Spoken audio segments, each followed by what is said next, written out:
Bonjour à toutes et à tous, vous êtes sur le podcast de Zélie où vous découvrez des conversations avec des femmes inspirées et inspirantes. Zélie est quant à lui un magazine numérique féminin et chrétien que vous pouvez télécharger sur magazine-zélie.com. Dans le numéro de novembre 2025, nous évoquons le thème de la maladie psychique sous le titre « Quand la santé mentale est fragile ». On parle de bipolarité, de schizophrénie, de dépression, de premiers secours en santé mentale, de créativité, de père aidance, de proches aidants et même d'un couple de saints qui ont été à certains moments psychiquement fragiles, Louis et Zélie Martin. Vous pouvez télécharger ce numéro de novembre 2025, riche en éclairages et en témoignages, gratuitement sur notre site magazine-zélie.com. Le lien est dans la description du podcast.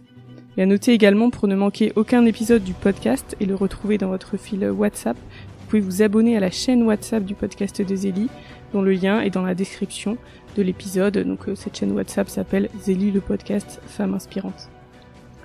Aujourd'hui, pour ce nouvel épisode du podcast, nous vous proposons une conversation avec Christine Lortolari, qui est médecin.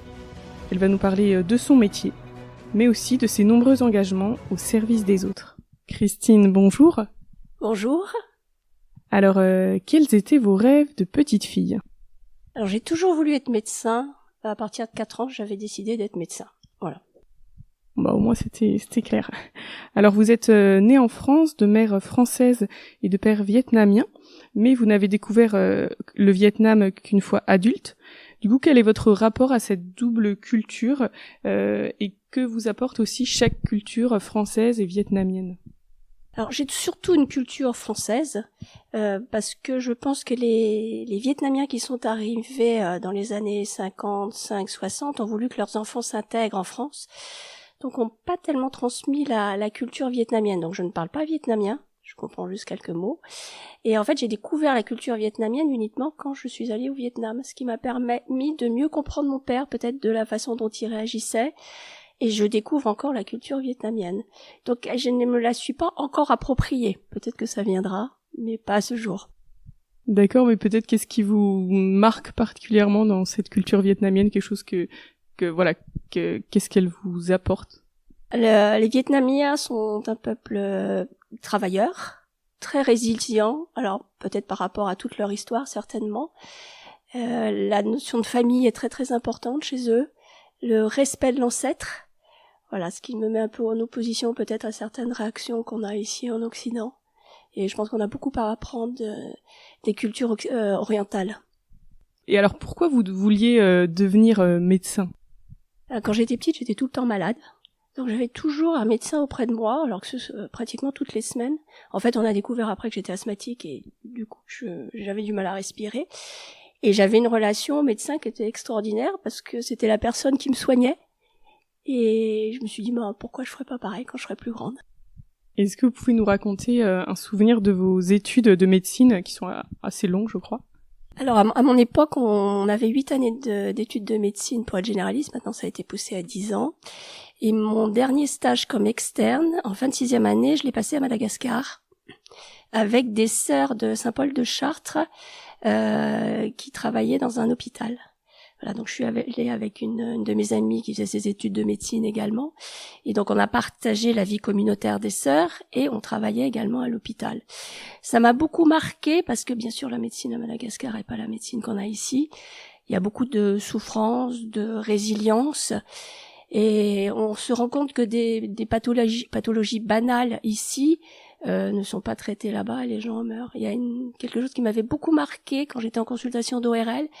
Il y avait un petit garçon qui avait une mycose, c'est-à-dire un champignon, mais qui atteignait le palais et qui détruisait le palais. En France, on aurait traité ça par des médicaments. Et là, en fait, on l'opérait et on lui détruisait le palais petit à petit et on savait qu'il allait en mourir, quoi. Donc je me suis rendu compte que vraiment ici on était très très gâtés. On se rend pas compte quand on n'a pas vécu à l'étranger combien on est gâtés ici. Et alors pourquoi vous avez choisi la médecine générale plutôt qu'une spécialité ? L'avantage de la médecine générale, c'est qu'on suit les gens. Alors moi j'ai des familles, je suis les 4 générations. Il y a des gens que je suis depuis 35 ans. Donc à la limite on fait partie de la famille. On connaît leurs souffrances, leur parcours. Et je pense que quand on connaît la psychologie des patients, on est beaucoup plus efficace. Sans compter du côté intellectuel, de toucher un peu à tous les organes, c'est beaucoup plus intéressant à mon avis que de toucher à un seul organe. Oui, c'est sûr que vous avez une vision globale, du corps et de la personne. C'est vrai que moi, le métier de médecin, ça me fascine toujours parce que je me dis, ils ont tellement de connaissances, les médecins. Et alors, à chaque consultation, quand on est médecin généraliste, on mène une sorte d'enquête pour pouvoir poser un diagnostic. Et je me demandais, est-ce que vous avez un peu un arbre de décision, si c'est pas ça, c'est ça, et donc vous aboutissez à un diagnostic, ou est-ce que vous écoutez surtout votre instinct? Alors on nous apprend, alors je sais pas si on nous apprend toujours maintenant, mais on nous apprenait pendant nos études de médecine, il faut tout d'abord écouter le patient. Si on n'écoute pas le patient, on passe certainement à côté d'éléments qui peuvent orienter notre diagnostic. Il faut l'examiner. Voilà, ce qu'on perd peut-être maintenant aussi parce qu'avec le temps, on va de plus en plus vite. Avec les téléconsultations, on n'examine plus les patients. Et puis après, on a ce qu'on appelle un arbre décisionnel, c'est-à-dire que on sait que devant tel ou tel signe, on va chercher telle ou telle chose. Et puis après, je pense qu'il y a l'expérience qui vient, mais en deuxième position. Voilà. Donc il faut être très rigoureux dans la façon dont on mène une consultation. C'est toujours écouter, examiner, l'arbre décisionnel, et après il y a l'expérience qui vient. C'est-à-dire par exemple, je sais pas, devant tel type de lésion, on se dit tiens, ça devrait être ça, mais il y a quelque chose qui rentre pas tout à fait dans le cadre. Et les années d'expérience permettent de mieux orienter. C'est vrai que justement les téléconsultations, comment vous considérez ça? Parce que est-ce qu'on perd pas un peu, l'ambiance, ce que va dégager le patient, ou je sais pas comment dire, mais qu'on peut pas percevoir à travers un écran? Alors, sauf dans des cas exceptionnels, où c'est pour des résultats d'examen ou des choses très très particulières, éventuellement un interrogatoire psychologique, quoique le contact face à face est bien meilleur. Je pense que c'est pas de la médecine en fait, parce que vous n'examinez pas le patient, et c'est le B à bas de la médecine, c'est d'examiner le patient pour pouvoir faire un diagnostic. Donc c'est un pis-aller parce qu'on n'a pas assez de médecins, mais ce qui se passe, c'est que je vois dans ma patientèle, les gens vont avoir une consultation, puis après ils viennent me voir. Donc c'est à double efficacité, quoi. Qu'est-ce que vous aimez le plus dans votre métier? C'est sûr qu'on a un métier humain. Ça, on sait pourquoi on se lève le matin. Beaucoup de gens cherchent un métier à sens, nous on l'a. Aider l'humain, écouter les gens, les soulager, pouvoir améliorer leur quotidien et leur avenir, c'est quelque chose d'exceptionnel. On a une chance énorme dans notre métier. Et qu'est-ce qui est à l'inverse peut-être un peu plus difficile, un défi, une difficulté que vous rencontrez dans votre travail? Je pense qu'à l'heure actuelle, on a une pression pour aller de plus en plus vite, de voir de plus en plus de patients par jour. La Sécu, à un moment, nous avait dit, si vous avez un assistant, vous pourrez économiser 2 minutes par patient, donc en fin de journée, vous pourrez voir tant de patients en plus. C'est pas comme ça qu'on calcule de la médecine. Si vous avez un patient qui a besoin de 10 minutes, on prend 10 minutes. S'il a besoin de 3/4 d'heure, on prend 3/4 d'heure. C'est une relation humaine, c'est pas simplement une relation technique. Et je pense qu'on perd beaucoup de ça actuellement, et c'est très très dommage. Et est-ce que vous avez une rencontre qui vous a marqué? Enfin, il y en a sûrement beaucoup, mais est-ce que vous pouvez nous en raconter une, dans votre cabinet de généraliste qui était à Paris, puis maintenant en région parisienne? Alors, il y a beaucoup de patients qui m'ont marqué tout au long de ma carrière, parce que ça fait 35 ans que j'exerce. Ce serait plutôt une appréciation globale. Je vois beaucoup de solitude parmi mes patients. Donc, j'ai travaillé longtemps dans le 19e, où il y avait une réelle pauvreté matérielle. Là, je travaille au Chesnay, dans le 78, et il y a une pauvreté qui est plutôt une pauvreté morale. Il y a beaucoup de gens qui sont seuls, qui ont des enfants, qui sont proches, mais qui ont autre chose à faire, qui viennent pas voir. Et les gens sont tristes. Ce qu'on ne voit pas en Asie, les gens ne sont jamais seuls, ils n'ont pas forcément de moyens matériels, mais ils ne sont jamais isolés. Et selon vous, est-ce qu'il faut être en empathie en tant que médecin? Certainement, il faut une certaine empathie, on n'est pas simplement technique. Ce que j'essaye de faire, moi, c'est de me mettre à la place de la personne quand elle vient me voir. D'abord, ça me permet d'être plus tolérante et plus patiente quand on essaye de se mettre dans la tête de la personne, de sa demande, de sa détresse, et le contact est plus facile, je pense. Et on n'est pas que technique, heureusement. Oui, mais du coup, vous arrivez quand même à pas, parce que c'est vrai qu'on reçoit beaucoup de personnes qui vont pas très bien en général, quand elles viennent consulter, ou est-ce que vous ressentez pas trop tout le poids de toute la souffrance qui peut être là? Alors j'ai la chance de pouvoir faire une barrière entre ce que je vois, ce que j'entends et ce que je ressens, parce que si on est une éponge, c'est compliqué de faire ce métier, surtout que je vois beaucoup de patients qui sont dépressifs ou qui vont pas bien moralement. Donc je pense qu'il faut essayer d'être professionnel, c'est-à-dire être à l'écoute, mais pas absorber tout ce que dit le patient, sinon on peut pas s'en sortir. Et est-ce que, à votre avis, on peut devenir ami avec une patiente ou un patient, selon vous? Alors je pense que c'est pas professionnel du tout et qu'il faut pas mélanger les genres, c'est-à-dire qu'on peut être proche de certains patients. J'ai des patients qui me font des confidences, ça m'arrive d'avoir une personne âgée qui m'invite à déjeuner. Voilà, quand ce sont des personnes âgées, il n'y a pas de problème, mais ça s'arrête là. Alors, je suis des amis, et qui étaient amis avant, ce qui n'est pas la même chose, mais je pense qu'il faut garder une certaine distance. Alors, on va revenir quelques décennies en arrière. Vous vous êtes mariés et votre mari a fait son service militaire en Thaïlande dans une entreprise pharmaceutique. Déjà, pourquoi cela? Alors, nous cherchions à partir à l'étranger. Moi, avant de connaître mon mari, j'avais fait un diplôme en médecine tropicale. J'avais envie de partir en Afrique et puis j'ai rencontré mon mari. Donc j'ai fait une retraite de récollection pour savoir exactement ce qui me convenait le mieux. Donc je me suis mariée, ce que je n'ai jamais regretté. Mais on avait toujours une idée de vouloir partir. Mon mari est spécialiste en maladies infectieuses.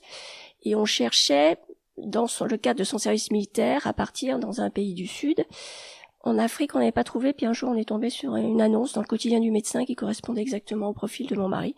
Donc nous sommes partis en Thaïlande. D'accord, mais il n'est pas du tout d'origine asiatique, lui. Non, pas du tout. Comme vous, donc vous n'aviez pas de permis de travail, vous avez proposé vos services à une association Enfants du Mékong qui vient en aide aux enfants d'Asie du Sud-Est. Qu'est-ce que vous avez fait là-bas en tant que volontaire? Alors tout d'abord, Enfants du Mékong, ça a été une expérience extraordinaire. Je suis allée voir le président de l'époque, je lui ai dit voilà, je pars 1 an et demi. Si vous voulez me faire quelque chose, je suis libre. Ils m'ont donné les clés, allez-y. Voilà, donc je me suis installée à Bangkok. Il y avait eu un volontaire avant moi, mais qui avait pas vocation à rester sur place. Et Enfants du Mékong travaillait beaucoup dans les camps de réfugiés à l'époque où il y a eu l'épisode de Pol Pot et des Khmers rouges au Cambodge, où beaucoup de gens ont fui le Cambodge en 75. Pareil avec l'arrivée des communistes au Vietnam du Sud. Donc il y a eu beaucoup de réfugiés, des Laotiens également qui vivaient la même chose. Et donc il y avait beaucoup de camps de réfugiés en Thaïlande. Je n'avais pas de permis de travail, mais ce qui a été extraordinaire, c'est que j'ai jamais eu de problème pour entrer. Il y avait des checkpoints, mais tout allait. Alors de temps en temps j'ai travaillé avec le père Sérac entre autres, qui me disait là tu peux venir, il y a pas trop de contrôle, et je passais. Ou je trouvais un ami qui travaillait dans le camp et je pouvais passer à ce moment-là. Donc j'ai pu faire mon travail, qui était de mettre en relation des familles françaises avec des familles des camps qui étaient très isolées. Ils ne pouvaient pas travailler, ils n'avaient pas de revenus, ils dépendaient uniquement du Haut Comité aux réfugiés, du HCR. Et donc c'était une solitude épouvantable. Et on leur apportait un peu de compléments financiers pour qu'ils puissent manger un petit peu mieux. Voilà. Donc c'était beaucoup de relations. Dans les camps de réfugiés, j'ai travaillé dans les bidonvilles de Bangkok. Et j'ai travaillé dans la frontière birmane, dans des camps de réfugiés également. Il y avait qui étaient informels, c'était des gens de Birmanie qui venaient en Thaïlande pour se réfugier du fait des conflits locaux. D'accord. Et alors là-bas, évidemment, j'imagine que votre pratique de la médecine était différente de celle que vous aviez faite en France. Et justement, qu'est-ce qui était différent en Asie? Alors, j'ai pas du tout pratiqué la médecine. Par contre, dans les camps de réfugiés, j'étais en relation avec des ONG, des organisations non gouvernementales, médicales. Et alors, ce qui m'a toujours frappé, c'est qu'il y avait l'ONG de la tuberculose, l'ONG du sida. Enfin, chacun agissait dans son coin, sans forcément mettre les moyens en commun, ce qui était un peu bizarre. Voilà. Mais je n'ai pas exercé comme médecin. Et aussi quand on est volontaire dans un pays où il y a de la pauvreté, parfois on se sent un peu impuissant. Quelle a été un peu votre relation à toute cette misère que vous avez rencontrée? Qu'est-ce que vous ressentiez à ce moment-là? Alors ça a été un peu un choc, parce que le milieu des réfugiés, des camps de réfugiés, je connaissais pas du tout. Mais j'ai rencontré des gens qui pouvaient être heureux malgré tout. qui partageait beaucoup. Donc c'était beaucoup plus axé sur l'humain et les chances que sur qu'est-ce qu'on peut faire. On faisait des petites choses, mais l'essentiel c'était la relation qu'on pouvait avoir avec eux, un souffle de l'extérieur, des gens de l'extérieur qui venaient à leur rencontre. Et je pense que c'est surtout ça qu'ils cherchaient. Voilà, dans les bidonvilles, on soutenait des religieuses qui travaillaient localement, et là aussi c'était les religieuses, elles vivaient avec eux. C'est un peu le système d'ATD Carmonde dont j'ai fait partie avant, c'est de partager ce que vivent les gens, mais c'est vrai que l'action est assez limitée. Plus tard, vous êtes entrée au conseil d'administration d'Enfants du Mékong et vous avez été présidente de l'association de 2011 à 2021. Vous aviez donc un poste à responsabilité avec des équipes et c'est vrai que dans ces cas-là, on se demande comment vous faisiez par exemple pour gérer le stress, la charge mentale, sachant que vous aviez aussi 5 enfants, même s'ils étaient peut-être déjà un peu plus grands à cette époque-là. Alors j'ai une vie très compartimentée, c'est-à-dire que j'avais 3 demi-journées aux Enfants du Mékong, fixes. Voilà, mes consultations les autres jours, et puis je gardais le dimanche pour mes enfants, puis une demi-journée. Mais une fois que je suis enfant du Mékong, je suis aux Enfants du Mékong. Quand je suis à mon travail, je mélange pas tout. Et le fait d'avoir une vie très compartimentée, je pense que ça m'évite de m'éparpiller. Alors, pendant vos années de présidente d'Enfants du Mékong, pendant 10 ans, vous avez, me disiez-vous, sillonné donc les pays d'Asie du Sud-Est et rencontré des personnes extraordinaires, dites-vous, qui avec peu de moyens partagent et essaient d'aider leurs prochains. Est-ce que vous pourriez nous parler d'une de ces rencontres ? Alors, une de mes premières rencontres, quand j'ai été volontaire à Bangkok, j'ai rencontré une professeure thaï qui s'appelle Panvadi. On a beaucoup sympathisé. Et en fait, elle m'a raconté que son mari était professeur, venait d'un village du nord de la Thaïlande, un village très pauvre, et qu'ils essayaient tous les deux de développer l'éducation dans ce village. Alors, il dit, c'est tout à fait ce que nous faisons nous. Donc nous l'avons soutenu. C'est un programme qui a duré très très longtemps. On a envoyé des volontaires sur place pour permettre à des enfants qui étaient illettrés d'accéder à l'éducation et puis à les ouvrir un petit peu au monde. Vous disiez également que l'éducation est le tremplin pour sortir de la pauvreté. Pourquoi cela du coup ? Alors, mon expérience personnelle, déjà, ma grand-mère était très pauvre, c'est ma grand-mère vietnamienne. Elle avait même été sur le point d'abandonner ses 3 enfants parce qu'elle était veuve et elle n'arrivait pas à joindre les 2 bouts. Et puis finalement, elle a trouvé un travail, donc elle a pu, en travaillant énormément, s'occuper de ses enfants. Mon père a été éduqué au sein des frères des écoles chrétiennes. Il a eu l'opportunité de venir en France par la suite. Mais bon, il n'avait pas les moyens de faire des études, donc il y travaillait et en même temps, il faisait des cours du soir. Il est devenu ingénieur. Et grâce à ce statut social, grâce à l'éducation qu'il a eue, mon frère est devenu ingénieur, moi je suis devenue médecin, et voilà, et nos enfants ont une éducation. Et on voit sur place, on a un programme à côté, dans le village où est mon père, puisqu'il vit maintenant au Vietnam, où on aide des enfants qui sont de milieux vraiment très très défavorisés. Soit ils sont élevés uniquement par les grands-parents, soit avec un des parents parce que l'autre est décédé, et ils ne peuvent pas aller à l'école. Donc on leur offre des bourses, c'est le système d'Enfants du Mékong. Il y a une religieuse qui les suit de près, c'est-à-dire qui les rassemble tous les mois, qui les coach. Pendant la période Covid, il y en a qu'un seul qui a décroché, ce qui est quelque chose d'exceptionnel. Et là, cette année, je reviens là du Vietnam, j'y étais il y a 15 jours. Les 4 premiers ont fini leurs études universitaires. Il y en a 3 qui ont déjà trouvé du travail, donc vont pouvoir aider leurs parents. Donc c'est vraiment le cercle vertueux de donner le petit coup de pouce pour que l'enfant ait accès à l'éducation, voilà, qui est un droit international, qui a été reconnu comme droit international, comme le droit à la santé, c'est-à-dire que les enfants ont droit à l'éducation, sauf que là-bas il faut payer. Il y a des dessous de table pour payer les professeurs, faut payer l'uniforme, faut payer tout le matériel. Il y a beaucoup d'enfants qui ne peuvent pas. Donc ça permet de donner ce petit départ aux enfants et de les soutenir moralement aussi parce qu'ils ont parfois une famille qui stimule pas beaucoup pour l'éducation parce que ils vivent au jour le jour. Et le fait d'avoir quelqu'un à l'autre bout du monde qui paye, qui mise sur eux et qui les pousse, c'est quelque chose d'extraordinaire. Et on voit beaucoup d'enfants qui arrivent à passer la 6e, à passer le bac et à faire des études supérieures. Il y a un profil qui m'a particulièrement marqué, c'est aux Philippines. Enfants du Mékong a parrainé un jeune d'une décharge d'ordures et ce jeune est devenu avocat. C'est extraordinaire comme parcours. Et maintenant, il aide au sein d'Enfants du Mékong. Et c'est vrai que, justement, je crois qu'Enfants du Mékong propose à des familles françaises, effectivement, de parrainer des enfants d'Asie du Sud-Est, et ça leur permet, justement, ça permet à ces familles françaises, à ces enfants français de comprendre, aller à l'école, c'est une chance, en fait, mais du coup, concrètement, comment faire comprendre aux enfants que c'est une chance d'aller à l'école, parce qu'effectivement, le matin, ils sont pas toujours motivés. Alors, nous avons une action avec Enfants du Mékong pour les écoles en France, pour apprendre, faire comprendre aux enfants que l'éducation est une chance. Donc nous avons des intervenants à différents niveaux scolaires, avec des films d'Enfants du Mékong, avec des échanges, et pour leur expliquer, leur faire prendre conscience que l'éducation est une chance. Oui, c'est vrai que ça peut intéresser des enseignants, parce que c'est vrai que oui, justement, voir des enfants qui parfois font beaucoup de trajets pour aller à l'école et tout, voilà, ça montre que c'est pas donné à tous facilement. D'ailleurs aussi, je crois que j'avais vu que vous disiez que il y a aussi la santé qui est un enjeu donc en Asie, puisque s'ils ont pas une bonne santé, ils peuvent pas forcément aller à l'école. Donc nous avons un petit programme Enfants du Mékong pour subvenir aux besoins des enfants s'ils sont malades, etc. Et puis maintenant, mais on en parlera après, je m'occupe d'une autre association qui a des programmes médicaux.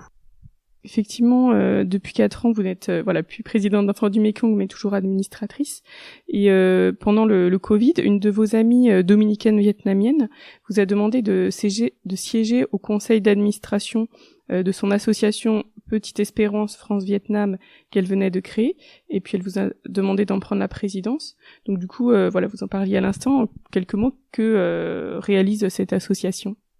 Alors donc c'est une jeune association qui a débuté il y a 5 ans parce que la religieuse a eu cette intuition suite à des jeunes Vietnamiens qu'on a retrouvés morts dans des conteneurs frigorifiques alors qu'ils voulaient venir en France ou en Occident, et ça a fait tilt dans sa tête. Elle s'est dit mais il faut absolument qu'on fasse quelque chose pour ces jeunes.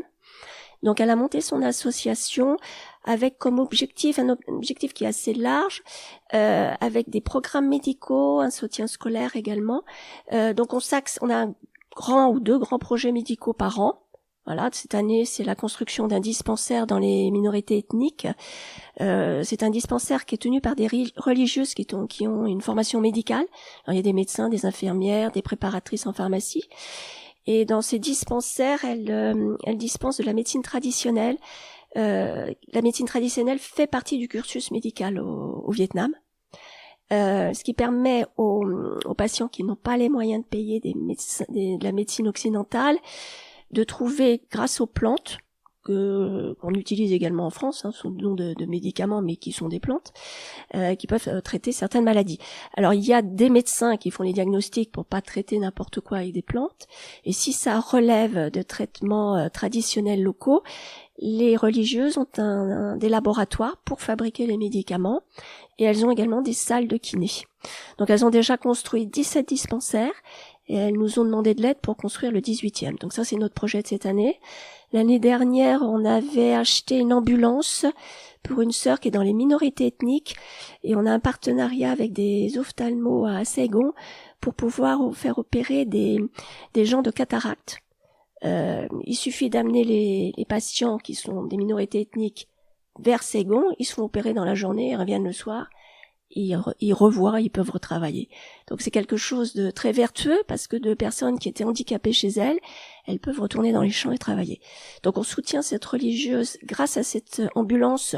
Donc on finance le conducteur, l'essence, et quand elle ne sert pas comme ambulance, elle sert comme bibliothèque de rue pour aider les enfants à s'acclimater avec le livre. Alors vous êtes, comme on le voit, quelqu'un de très actif et très engagé auprès des autres. Du coup, comment donner de son temps, selon vous, et de son énergie sans se laisser trop happer? Comment poser des limites pour ne pas s'épuiser? Je pense déjà il faut se connaître, savoir dire non à certaines choses quand on peut pas, et déléguer. Alors je délègue beaucoup. Et puis quand je suis fatiguée, je demande à l'Esprit Saint de me donner un petit coup de pouce, et puis c'est reparti. Alors justement, en quoi votre foi chrétienne a une influence sur votre engagement? Alors, j'ai eu la chance d'être toujours baignée dans une atmosphère chrétienne. Mon père, qui était bouddhiste, s'est converti quand il est arrivé en France à 16 ans. Ma mère était croyante, donc on a toujours eu la prière le soir. Les vacances, on avait les vacances de ski, c'était toujours chez un prêtre suisse qui organisait des vacances, mais avec une ambiance, la messe le soir, etc. Donc j'ai toujours été baignée là-dedans. Donc c'est vrai que le Christ fait partie de ma vie au quotidien. Donc j'imagine pas ma vie sans lui. Et je pense que je serais une toute autre personne si je n'avais pas la foi.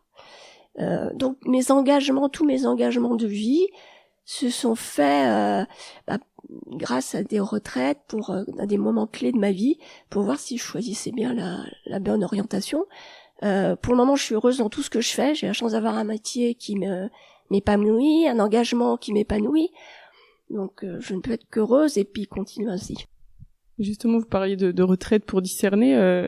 Comment, quel est un peu le processus de discernement? Est-ce que vous avez une méthode ou est-ce que c'est juste ça vous tombe dessus en priant? Alors, j'ai eu la chance d'avoir un aumônier jésuite, dans la fac où j'étais, ce qui est plus le cas maintenant, parce qu'il n'y a plus assez de jésuites, qui nous a guidés, donc les exercices de Saint-Ignace, quand j'ai eu des choix à faire, me marier, avoir mon dernier enfant, parce que j'étais déjà un petit peu avancée en l'âge. Voilà, c'est des choix de vie, savoir ce que j'allais faire de ma vie, si j'allais partir en Afrique, si j'allais plutôt faire autre chose. Donc le silence retiré du quotidien, du brouhaha, et se retrouver vraiment face à Dieu pour savoir essayer de discerner quelle était ma vocation et ce que Dieu attendait de moi. Voilà, donc je prie au quotidien, mais je pense qu'il y a des moments où on a besoin de plus que de la prière quotidienne. Et est-ce qu'il y a des moments difficiles de votre vie où vous avez senti Dieu qui vous consolait ou qui vous parlait? La consolation, je l'ai au quotidien avec Dieu. Quand j'ai des choses trop dures que je vis dans mes patients qui ont un cancer et qui finissent par, après une longue maladie, on a une relation qui se noue avec eux éventuellement, effectivement. Il y a des choses qui sont dures quand même. Alors je me retire dans ma chambre. Je déverse à Dieu, puis ça va mieux après. D'accord. Et je me demandais aussi, quand vous partez en Asie, du coup vous avez, c'est évidemment des ambiances, des paysages, des couleurs très différentes de la France. Du coup, quand vous allez en Asie, est-ce que vous, il y a peut-être quelque chose que vous aimez, un plat que vous aimez goûter ou quelque chose que vous aimez retrouver là-bas? Alors quand j'arrive à l'aéroport, je me sens un peu chez moi. Il y a déjà la chaleur qui vous prend, il y a les langues, même si je comprends pas, je suis baignée là-dedans. Et puis, je pense qu'il y a tout le vécu que j'ai vécu en Asie, qui me revient en tête. Et de fait de ma moitié asiatique aussi, en fait, je suis bien là-bas. Alors maintenant, à chaque question courte, vous pouvez répondre par une réponse courte ou non. Complétez cette phrase, la personne humaine est... À l'image de Dieu. Un livre que vous aimez? Alors, il y a beaucoup de livres que j'ai aimés, mais le dernier que j'ai lu, c'est L'étreinte de sœur Elvira, qui est la fondatrice de la communauté du Sénacolo, qui s'occupe des drogués. Et toute son action qu'elle décrit, elle l'a décrit à travers le visage de Dieu. En fait, c'est une sœur qui était illettrée, qui savait ni lire ni écrire, et qui a monté cette association qui est extraordinaire, où la foi rythme toutes ses décisions et tout son quotidien. Une femme qui vous inspire? Alors évidemment, il y a Mère Teresa. Ça, je crois qu'elle a inspiré des générations, elle en inspirera encore beaucoup. Avec Enfants du Mékong, on a eu la chance d'aller à Rome au moment de la déclaration de Bienheureuse de Mère Teresa, et c'est un moment extraordinaire. Et même enfant, c'est quelque chose qui me fascinait, quelqu'un qui puisse s'occuper des gens mourants, parce qu'en général, on se dit, bon, c'est trop tard. Mais cet accompagnement jusqu'au bout, ce que je fais dans mon rôle de médecin, il y a des gens, on sait qu'ils sont condamnés, mais on les accompagne jusqu'au bout. Un moment qui vous ressource? Moi, c'est la prière dans ma chambre quand je suis isolée et que j'essaye d'évacuer tout le quotidien et tous les détails de ma vie. C'est mes moments de ressourcement. Et si c'est pas indiscret, c'est pour les lectrices qui cherchent un peu comment prier, est-ce que c'est des prières un petit peu formelles, si je puis dire, ou est-ce que c'est un dialogue spontané? Alors, il y a les deux. Dans la voiture, c'est plutôt un dialogue spontané. Moment choisi, je cherchais à savoir si j'allais prendre la présidence d'enfants du Mékong. J'ai beaucoup discuté avec Dieu dans la voiture parce que j'avais beaucoup d'allers-retours avec les enfants en voiture. Après ma prière quotidienne, soit j'ai quelque chose à dire en particulier à Dieu, soit je lis les textes quotidiens, soit j'ai un peu plus de temps et le chapelet. Que direz-vous à Dieu quand vous le verrez ? Je pourrais lui dire que je n'ai pas été parfaite, loin de là, mais que j'ai essayé d'aimer dans ma vie. Merci beaucoup Christine. Et merci à toutes et à tous de nous avoir écoutés. Nous espérons que cette conversation vous a plu. Nous vous donnons rendez-vous dans le numéro de novembre 2025. Le lien est dans la présentation du podcast. Et à bientôt pour un nouvel épisode.